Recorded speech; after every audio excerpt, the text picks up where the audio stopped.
ನಮಸ್ಕಾರ. ನಾನು ನಿಮ್ಮ ನಾಡಿ. ಇವತ್ತೊಂದು ವಿಷಯ ಹೇಳೋಣ ಅಂತ ಬಂದಿದ್ದೀನಿ. ಜ್ವರ ಅದು ಸಣ್ಣ ಮಕ್ಕಳಿಂದ ಹಿಡಿದು ದೊಡ್ಡೋರ ತನಕನೂ ಜ್ವರ ಬರ್ತಾ ಇರುತ್ತೆ. ಆ ಜ್ವರನ ಹೆಂಗಪ್ಪ ಕಡಿಮೆ ಮಾಡೋದು? ಓಡೋಗಿ ಒಂದು 650 ಡೋಲೋ ತಗೊಂಡ್ರೆ ಕಡಿಮೆ ಆಗುತ್ತೆ. ಅದು ಗೊತ್ತು, ಅದು ಎಲ್ಲರಿಗೂ ಗೊತ್ತು. ಆದರೆ ಇದನ್ನ ತುಂಬ ಸಿಂಪಲ್ ಮನೆಮದ್ದು ಹೇಳ್ತೀನಿ, ಅದನ್ನ ಮಾಡಿ ನೋಡಿ, ಖಂಡಿತವಾಗ್ಲೂ ಗುಣ ಆಗುತ್ತೆ. ಮಕ್ಕಳಿಗಂತೂ ಇದು ತುಂಬ ಚೆನ್ನಾಗಿ ಕೆಲಸ ಮಾಡುತ್ತೆ. ತುಂಬ ಜನಕ್ಕೆ ಗೊತ್ತಿರ್ಬೋದು, ಆದರೂ ಹೇಳಿ.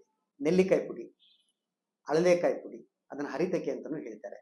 ಜೊತೆಗೆ ಸ್ವಲ್ಪ ಹಿಪ್ಪಲಿ, ಸ್ವಲ್ಪ ಸೈಂಧವ ಲವಣ, ಈ ಮೂರನ್ನು ಸಮಾನವಾಗಿ ಒಂದು ಸ್ವಲ್ಪ ಸ್ವಲ್ಪ ಒಂದು 2 ಚಿಟಿಕೆ ಹಾಕಿ ಒಂದು ಸಣ್ಣದೊಂದು ಉಂಡೆ ಮಾಡಿಕೊಂಡು ಅದನ್ನು ಬಾಯಿಗೆ ಹಾಕ್ಕೊಡಿ.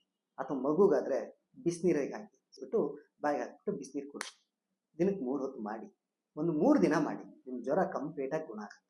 ಜ್ವರಕ್ಕೆ ಇನ್ನೊಂದು ಹೇಳ್ತೀನಿ, ಅದು ಮಕ್ಕಳಿಗಂತೂ ಹೇಳಿ ಮಾಡಿಸ್ದಂಗಿರುತ್ತೆ. ಇದು ಗೊತ್ತಿರುತ್ತೆ, ಯಾಕಂದರೆ ತುಂಬ ವಿಡಿಯೋಗಳನ್ನು ನೋಡಿರ್ತೀವಿ. ಆದರೂ ಇದು ಈಸಿ, ಇದನ್ನು ಮಾಡಿ. ತುಳಸಿ ರಸಕ್ಕೆ ಒಂದಿಷ್ಟು ಜೇನುತುಪ್ಪ ಎರಡನ್ನೂ ಸೇರಿಸಿ ಮಕ್ಕಳ ಬಾಯಿಗೆ ನೆಕ್ಕಿಸ್ತಾ ಬನ್ನಿ ಅಥವಾ ಕುಡಿಸ್ತಾ ಬನ್ನಿ.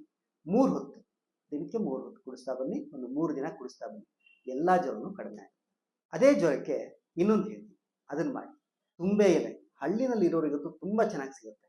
ಈ ತುಂಬೆ ಎಲೆ, ತುಳಸಿ ಎಲೆ ಜೊತೆಗೆ ಸ್ವಲ್ಪ ಜೇನುತುಪ್ಪ, ಈ ಮೂರನ್ನು ಕಲಿಸ್ಬಿಟ್ಟು ಅದ್ರ ಜೊತೆಗೆ ಮೆಣಸಿನ ಪುಡಿ, ಕಾಳು ಮೆಣಸು ಇದೆಯಲ್ಲ, ಅದರ ಮೆಣಸಿನ ಪುಡಿ ಸ್ವಲ್ಪನೇ ಸ್ವಲ್ಪ ಒಂದು ಚಿಟಿಕೆ ಹಾಕಿಬಿಟ್ಟು ಇದನ್ನು ಕುಡಿಸ್ತಾ ಬನ್ನಿ. ಅದು ಜ್ವರ, ಚಳಿ ಇದೆಲ್ಲದೂ ಸಹ ಕಡಿಮೆ ಆಗ್ತಾ ಬರುತ್ತೆ.